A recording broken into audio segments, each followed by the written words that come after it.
Apakah sebenarnya komet itu? Adakah Al-Quran memberikan keterangan nyata dalam hal ini, ataupun kitab-kitab suci Allah yang dinamakan kini dengan Bible?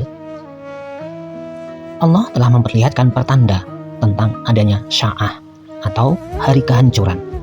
Pertanda itu telah sering dilihat oleh manusia bumi semenjak dulunya, dan tak salah dikatakan semenjak zaman Nabi Nuh dulunya. Jadi bukanlah semenjak 240 BC di Cina dan di Jepang. Dikatakan bahwa Sya'ah datang amat mendadak sekali, merupakan gumpalan api yang nyata.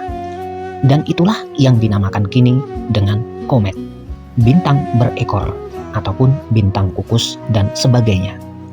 Kita yakin bahwa selama Muhammad hidup di bumi ini, beliau tidak pernah melihat komet di angkasa. Begitupun di daerah lain di permukaan bumi ini tidak ada orang yang melihat komet selama 63 tahun itu. Dan kalaupun ada sebelumnya pernah dilihat di Cina dan di Jepang lebih dari 6 abad sebelum beliau lahir, dan kita merasa bahwa beliau tidak pernah mendengar tentang komet itu. Tetapi keadaan wujud dan sifat komet itu diberitakan selengkapnya di dalam Al-Quran pada ayat-ayat yang terpisah. Semua ini memberikan pertanda bahwa semua ayat Al-Quran yang sebanyak 6.326 ayat itu adalah firman Allah seluruhnya, tersusun dengan aturan yang telah diizinkan Allah, dan satupun tidak ada yang ditambah dan yang dikurangi oleh tangan manusia. Sya'ah yang artinya hari kehancuran yang dilaksanakan oleh benturan komet. Maka dari itu, buat sementara Sya'ah kita maksudkan dengan komet. Surat ke-7 ayat 187. Mereka akan bertanya kepadamu tentang Sya'ah. Bilakah datangnya? Katakanlah bahwa ilmunya hanya ada pada Tuhanku.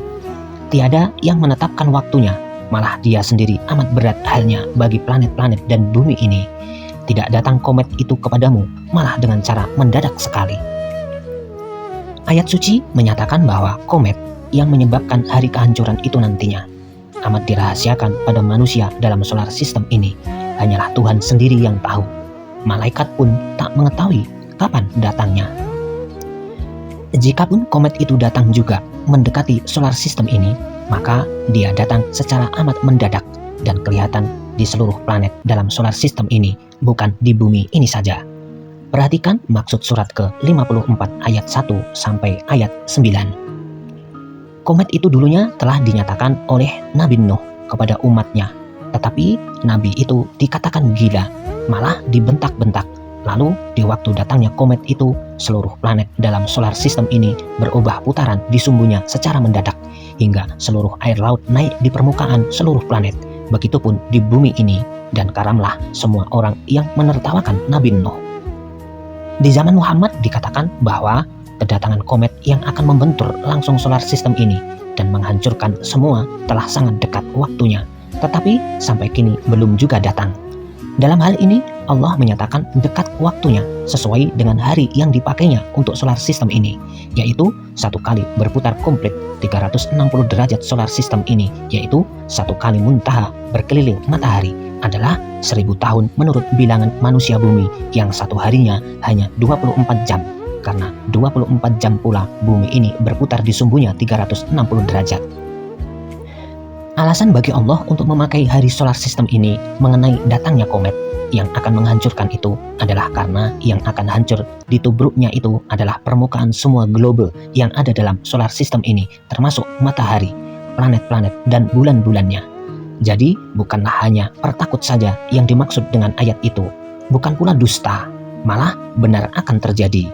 Kalau dipakai hari solar system, maka jarak waktu dari hidup Muhammad sampai saat ini barulah 1,5 hari. Dapat dikirakan bahwa maksud istilah sudah semakin dekat Sya'ah itu mungkin 2 atau 3 hari sesudahnya. Dengan istilah hari di bumi dapat diartikan sampai pada akhir abad ke-30 Hijriah. Pada wujud dan keadaan komet itu terletak pokok-pokok ilmu yang sempurna tentang benda-benda angkasa. Sebaliknya, orang yang belum mengerti tentang komet menurut sebenarnya dengan dalil-dalil kuat dapat dikatakan belum mempunyai ilmu yang sempurna mengenai angkasa dengan benda-bendanya yang tak terkira besarnya itu. Untuk kelanjutan keterangan dalam video ini, perhatikan pada video-video yang akan diterbitkan.